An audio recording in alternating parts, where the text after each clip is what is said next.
انشاءاللہ آج کی تفسیر ہوگی آیت نمبر 43 سے سورۃ المؤمنون۔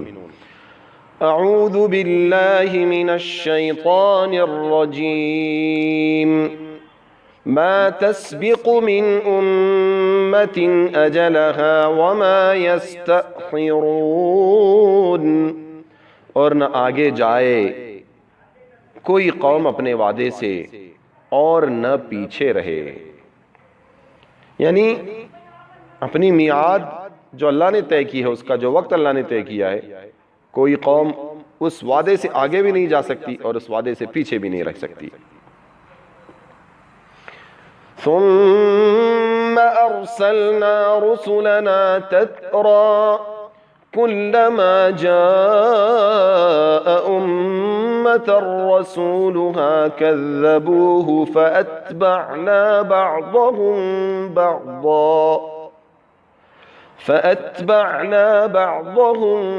بعضا وجعلناهم أحاديث فبعدا لقوم لا يؤمنون۔ پھر بھیجتے رہے ہم اپنے رسول لگاتار، جہاں پہنچا کسی امت کے پاس ان کا رسول اس کو جھٹلا دیا، پھر چلاتے گئے ہم ایک کے پیچھے دوسرے اور کر ڈالا ان کو کہانیاں سو دور ہو جائیں جو لوگ نہیں مانتے۔ ان کو کہانیاں کر دیا، یعنی صرف کہانیوں میں رہ گئے، حقیقت میں دنیا سے ختم ہو گئے۔ ثم ارسلنا موسى واخاه هارون بآياتنا وسلطان مبين، پھر بھیجا ہم نے موسیٰ اور اس کے بھائی ہارون کو اپنی نشانیاں دے کر اور کھلی سند، إِلَى فِرْعَوْنَ وَمَلَئِهِ فَاسْتَكْبَرُوا وَكَانُوا قَوْمًا عَالِينَ، فرعون اور اس کے سرداروں کے پاس پھر بڑائی کرنے لگے اور وہ لوگ زور پر چڑھ رہے تھے۔ یعنی پچھلی آیت سے اس کا تعلق ہے کہ ہم نے بھیجا موسیٰ اور اس کے بھائی ہارون کو اپنی نشانیاں دے کر، کس کی طرف؟ اور کھلی سند، کس کی طرف بھیجا؟ کہ فرعون اور اس کے سرداروں کے پاس۔ پھر کیا کیا ان لوگوں نے؟ تو فرما رہے ہیں کہ پھر وہ بڑائی کرنے لگے اور زور پر چڑھ رہے تھے، یعنی تکبر کر رہے تھے۔ آیت نمبر 47، اگلی آیت۔ فَقَالُوا أَنُؤْمِنُ لِبَشَرَيْنِ مِثْلِنَا وَقَوْمُهُمَا لَنَا عَابِدُونَ، سو بولے کیا ہم مانیں گے اپنی برابر کے دو آدمیوں کو اور ان کی قوم ہماری تابعدار ہیں؟ جیسے کہ ہم کل سن رہے تھے کہ وہ یہ کہنے لگے، ترجمہ ہو گیا، وہ یہ کہنے لگے کہ اپنے برابر ہمارے جیسے دو آدمی، ہم جیسے ہیں دو آدمی، بشر ہیں، انسان ہیں، بشر ہیں، ہم ان کی بات کیسے مانیں گے جبکہ ان کی قوم یعنی بنی اسرائیل وہ تو ہماری تابعدار ہے۔ اگلی آیت۔ فَكَذَّبُوهُمَا فَكَانُوا مِنَ الْمُهْلَكِينَ، پھر جھٹلایا ان دونوں کو، پھر ہو گئے غارت ہونے والوں میں، یعنی ہلاک ہونے والوں میں۔ ان دونوں نے جھٹلا دیا حضرت موسیٰ علیہ السلام کو، تو وہ کیا ہو گئے؟ دونوں کو جھٹلایا، یعنی موسیٰ علیہ السلام کو جھٹلایا فرعون نے، ان کے سرداروں نے، اور ہارون علیہ السلام کو جھٹلایا، اس لیے وہ ہلاک ہونے والوں میں سے ہو گئے۔ آیت نمبر 49۔ وَلَقَدْ آتَيْنَا مُوسَى الْكِتَابَ لَعَلَّهُمْ يَهْتَدُونَ، اور ہم نے دی موسیٰ کو کتاب تاکہ وہ راہ پائیں۔ پھر ایک بار ترجمہ، اور ہم نے دی موسیٰ کو کتاب تاکہ وہ راہ پائیں۔ کون سی کتاب دی ان کو؟ آپ تو جانتے ہی ہیں، انجیل عطا فرمائی۔ عیسیٰ علیہ السلام کو تورات عطا فرمائی، ہے نا؟ ہاں، انجیل تو عیسیٰ علیہ السلام کو عطا فرمائی، ان کو تورات عطا فرمائی، داؤد علیہ السلام کو زبور۔ تو موسیٰ علیہ السلام کا ذکر ہے، اللہ موسیٰ علیہ السلام کو تورات عطا فرمائی اللہ تعالیٰ نے۔ آیت نمبر 50۔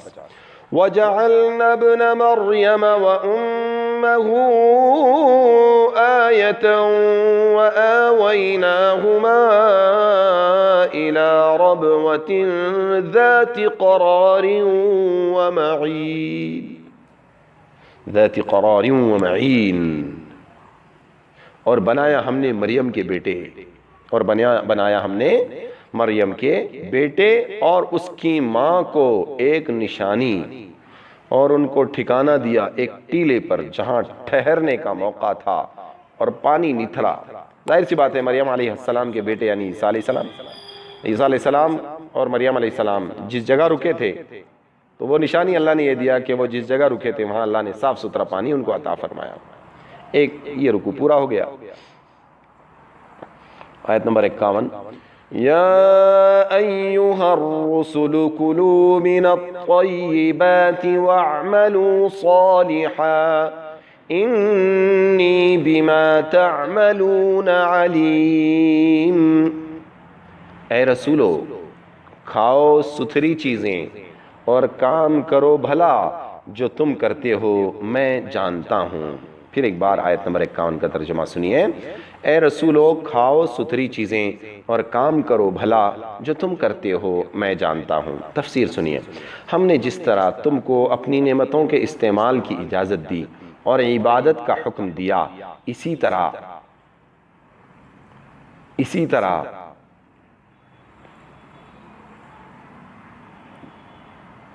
جی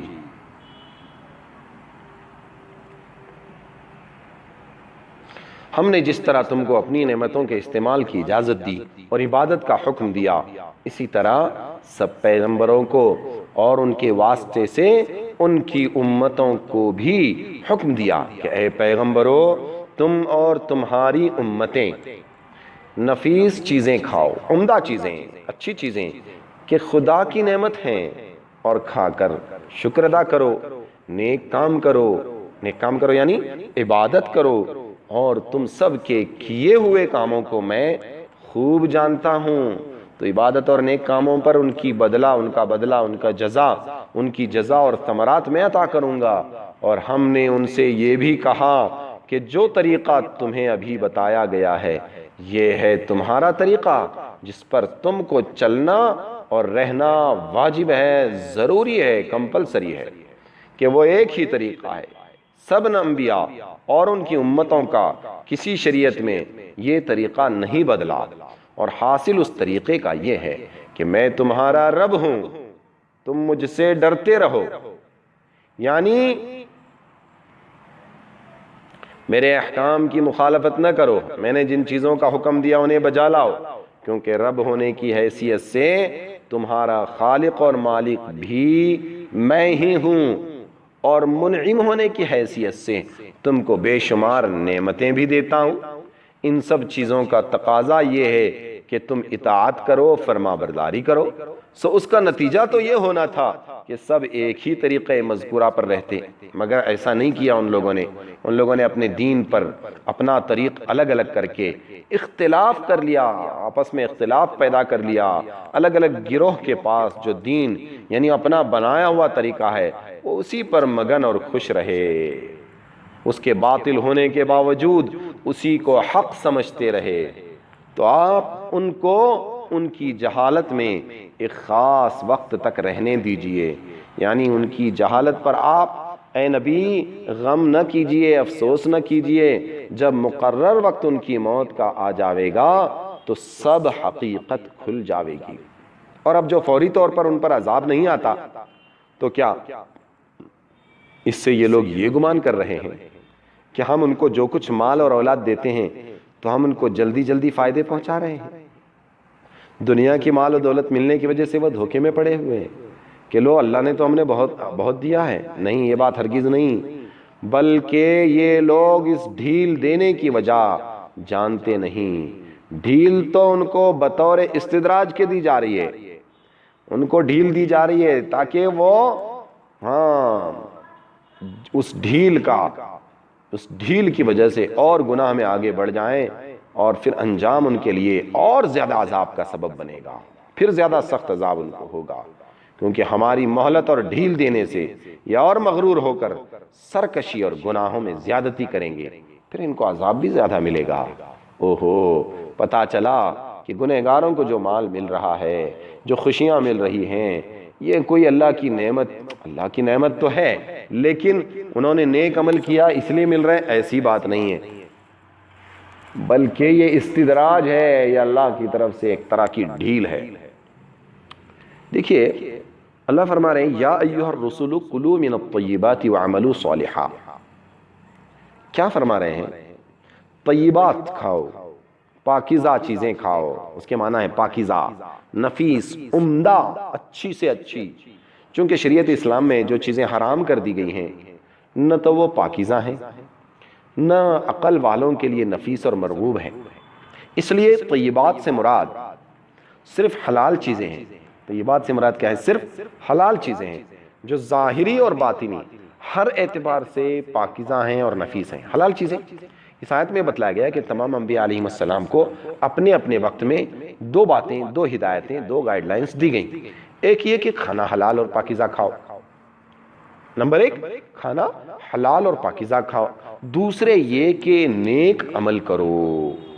اور جب انبیاء علیہ السلام کو یہ خطاب کیا گیا جن کو اللہ نے معصوم بنایا ہے، تو ان کی امت کے لوگوں کے لیے یہ حکم زیادہ قابل اہتمام ہے، اور اصل مقصود بھی امتوں ہی کو حکم اس پر چلانا ہے۔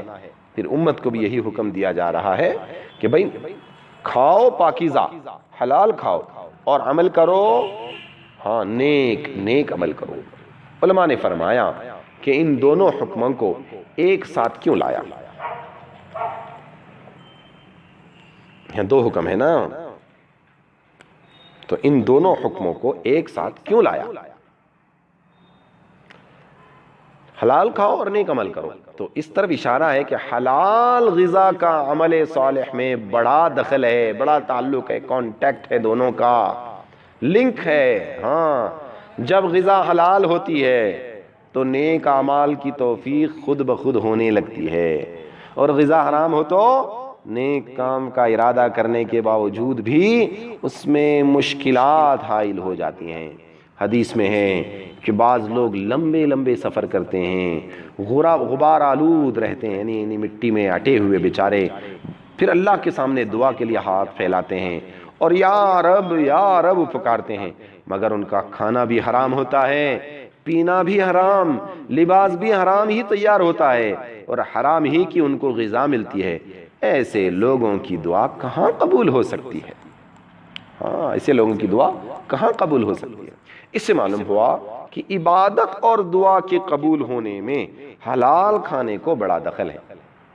جب غذا حلال نہ ہو تو عبادت اور دعا کی مقبولیت بھی اس کا استحقاق باقی نہیں رہتا، وہ حق ختم ہو جاتا ہے۔ اگلی آیت نمبر 52، وَإِنَّ هَٰذِهِ أُمَّتُكُمْ أُمَّةً وَاحِدَةً وَأَنَا رَبُّكُمْ فَاتَّقُونِ۔ اور یہ لوگ ہیں تمہارے دین کے سب ایک دین پر، اور میں ہوں تمہارا رب، سو مجھ سے ڈرتے رہو۔ اور ایک بار ترجمہ سنیے، اور یہ لوگ ہیں تمہارے دین کے سب ایک دین پر، اور میں ہوں تمہارا رب، سو مجھ سے ڈرتے رہو۔ مطلب کیا ہے؟ مطلب یہ ہے کہ امت ایک جماعت اور کسی خاص پیغمبر کی قوم کے معنی میں معروف اور مشہور ہے، اور کبھی یہ لفظ طریقہ، دین اس معنی میں بھی استعمال ہوتا ہے، طریقہ اور دین اس معنی میں بھی یہ لفظ استعمال ہوتا ہے، امت کا لفظ۔ تو جیسے قرآن کی ایک آیت ہے وَجَدْنَا آبَاءَنَا عَلَىٰ أُمَّةٍ، ہم نے اپنے باپ داداؤں کو اس طریقے پر پایا، تو یہاں مراد کیا ہے؟ طریقہ ہے، تو طریقہ بھی مراد ہو سکتا ہے کہ وَإِنَّ هَٰذِهِ أُمَّتُكُمْ أُمَّةً وَاحِدَةً وَأَنَا رَبُّكُمْ فَاتَّقُونِ، یہ تمہارا طریقہ ہے، یہی طریقہ تم کو چلنا ہے۔ اللہ ہم سب کو اس طریقے پر چلنے کی توفیق عطا فرمائے۔ جزاکم اللہ خیرا۔ تو ماشاءاللہ آیت نمبر 42 سے 52، 43 سے 43 سے